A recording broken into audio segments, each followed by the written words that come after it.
అంతేకాదు, కరెక్ట్గా మురారి కిడ్నాప్ అవ్వడానికి ముందు రోజే మల్లేష్కి 2 లక్షలు నీ బ్యాంక్ అకౌంట్ నుంచి ట్రాన్స్ఫర్ అయ్యాయి. మరి దాన్నెలా సమర్థించుకుంటావు? ఇక నీ డ్రామాలు నడవు మేఘనా. ఇప్పటికైనా మురారి ఎక్కడున్నాడో నిజం చెప్పు, క్షమించి వదిలేస్తాను.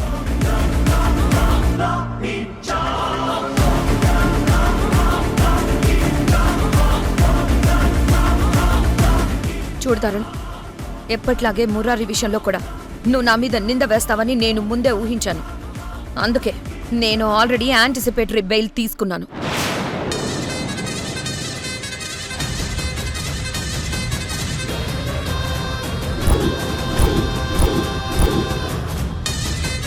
అంటే నువ్వు నిజంగా మురారిని కిడ్నాప్ చేసి తప్పు చేసావు కాబట్టే ఈ యాంటిసిపేటరీ బెయిల్ని సిద్ధం చేసుకున్నావా?